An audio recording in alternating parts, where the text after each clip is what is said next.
একসময়ের দেশের অন্যতম পাথর কোয়ারি সিলেটের ভোলাগঞ্জকে ৫০তম নদীবন্দর হিসেবে ঘোষণা করেছে নৌ পরিবহন মন্ত্রণালয়।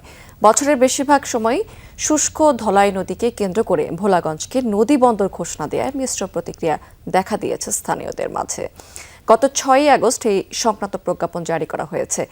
ভোলাগঞ্জ নদীবন্দরের উত্তর সীমানা হিসেবে ভারত থেকে নেমে আসা ধলাই নদীর 0 পয়েন্ট, দক্ষিণ পশ্চিম সীমানা হিসেবে সুরমা নদীর তীরবর্তী সুনামগঞ্জের মণ্ডলীভোগ গ্রাম এবং কোম্পানীগঞ্জ উপজেলার ডেকচিবাড়ি বিআইডব্লিউটিকে এই নদী বন্দরের সংরক্ষক হিসেবে ঘোষণা করা হয়েছে।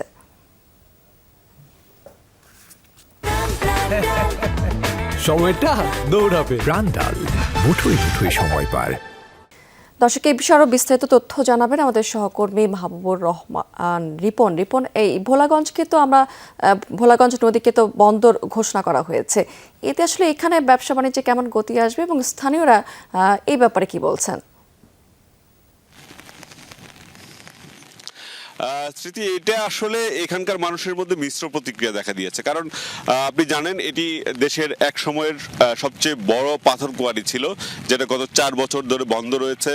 কারণ এখানে পরিবেশ বিপর্যয় হয়েছিল, পরিবেশ ধ্বংস করে পাথর উত্তোলন করা হচ্ছিল, সেই কারণে পাথর কোয়ারি বন্ধ করে দেওয়া হয়েছে। বন্ধ করে দেওয়ার ফলে কি যেটা হয়েছে যে এখানকার এই অঞ্চলের, বিশেষ করে এই সিলেট অঞ্চলের প্রায় কয়েক লাখ মানুষ বেকার হয়ে পড়েছে, যাদের একমাত্র কর্মস্থল ছিল সেই পাথর কোয়ারি, পাথর উত্তোলন করে সেই পাথরের সাথে ব্যবসার সাথে যারা জড়িত ছিলেন তারা মূলত সবাই গত 4 বছর ধরে কিন্তু তাদের কর্ম হারিয়েছেন। তারা প্রত্যাশা করছিলেন সরকার হয়তো তাদের এই যে পাথর কোয়ারিটি আছে সেটা খুলে দিলে এখানকার মানুষের কর্মসংস্থান হবে। এবং আরেকটি বিষয় বলে রাখি যে এই নদীটি মূলত পাহাড়ি ঢলের উপর নির্ভর করে। এখানকার যে পানি রয়েছে সেটা পাহাড়ি ঢল না থাকলে এখানে পানি থাকে না। বছরের প্রায় 8 মাসই এই নদীতে পানি থাকে না, শুষ্ক অবস্থায় থাকে এবং পুরো নদী ভরাট হয়ে গেছে। এক সময়ের পাথর উত্তোলন করার কারণে এই নদীর গতিপথ পরিবর্তন হয়েছে এবং আশেপাশের প্রায় 500 মিটার করে দুই পাশে প্রসারিত হয়েছে।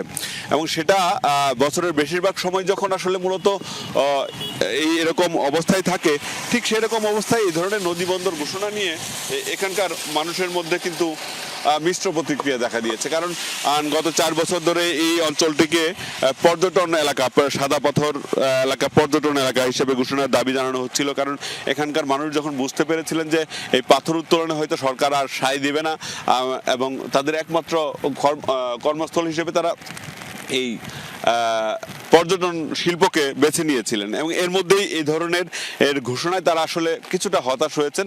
তবে এর পাশাপাশি কিন্তু একদম 100 মিটারের মধ্যেই স্থলবন্দর রয়েছে, ভোলাগঞ্জ স্থলবন্দর, যেটার কার্যক্রম ইতিমধ্যে শুল্ক স্টেশন হিসেবে চলছে এবং এটাকে স্থলবন্দর ঘোষণা করা হয়েছে 2019 সালে এবং সেখানে স্থলবন্দরের স্থাপনা নির্মাণের কাজ ইতিমধ্যে চলছে এবং স্থলবন্দর এবং নদীবন্দর দুটি কিন্তু পাশাপাশি অবস্থায়। এবং এই নদীটি আসলে কিভাবে ব্যবহার হবে নদীবন্দর হিসেবে, এটা নিয়েই নানা প্রশ্ন রয়েছে।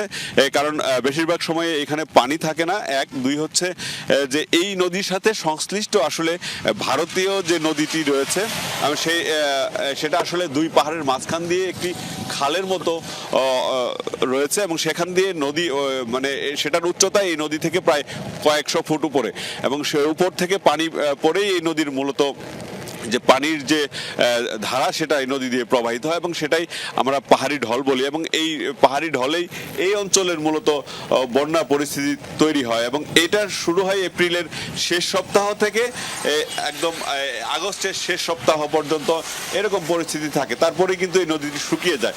তারপরেও এখানকার উপজেলা প্রশাসনের সাথে কথা বলেছিলাম, তারা এই বিষয়ে এখন পর্যন্ত, নতুন ইউএনও মহোদয় এসেছেন, তিনি বলেছেন যে এই বিষয়ে এখন পর্যন্ত তিনি কিছু জানেন না এবং এখান থেকে সে ধরনের কোনো প্রস্তাবনা দেওয়া হয়েছিল কিনা সেটাও তিনি জানেন না। স্মৃতি, রিপন, অনেক ধন্যবাদ আপনাকে।